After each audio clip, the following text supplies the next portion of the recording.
Hey guys, in this video I'm going to show you how I go about slow cooking a corned beef brisket in the oven. There's our plated meal all ready to eat.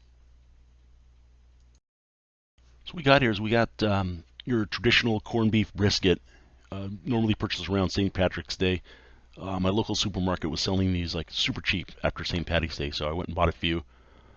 This is the normal stuff you see with the spice packet. Sometimes the spice packet's separate, and it's in that heavy salty brine solution. We're going to be dealing with that later. We're going to be seasoning these up with some coarse black pepper, and I'm going to be using some aluminum foil later on, as we're going to be wrapping this at some point in the cooking. First thing we're going to do is we're going to cut this out of this bag, and we got to thoroughly wash this under cold water just to try to get all that slimy brine off here. After we thoroughly washed this with our cold water and dealt with all the slimy brine, got it off as best we can, we're going to deal with this large fat cap off the bottom. So you're just going to take a really sharp knife and you're just going to start slicing horizontally. And as you slice, you're just going to lift that fat up just to make sure you're not cutting through the meat.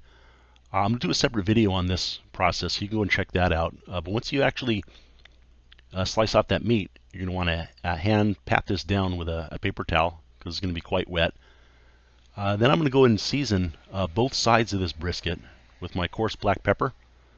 And I've already transferred this onto my baking sheet, just covered it with a little bit of aluminum foil on the bottom.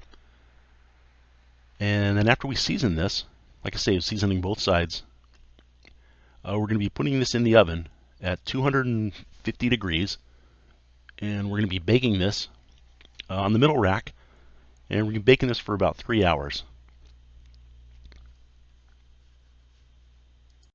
Alright, so our 3-hour bake is done here. So I've removed this out of the oven. And then we're going to go ahead and wrap this tightly in aluminum foil. So I put this on a large piece of foil. Then I bring another piece of foil on top of that. Then I firmly just try to wrap it up as tight as I can, as you can see here. Then we're going to be transferring this back onto the baking tray. And then I'm going to go ahead and turn my oven off, because we're going to be recooking this with the residual heat. And we're going to go back into the oven for about another 2 hours. Alright, our second 2 hours is finished here. So we're going to go ahead and remove this from the foil. And then we're going to slice this up.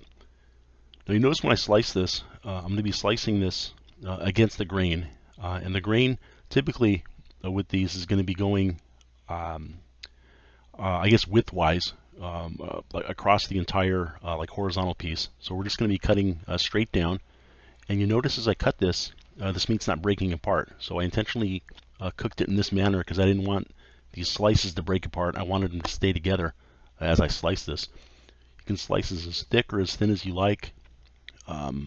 Slice it thin for sandwiches. We're going to go and plate this up.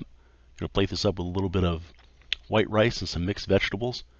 And you have a true restaurant quality meal made in the comfort of your own home. I want to thank you guys for watching the video. Please like and share the video if you found it helpful. Also, please subscribe to the channel for more cooking ideas, and we'll catch you guys later.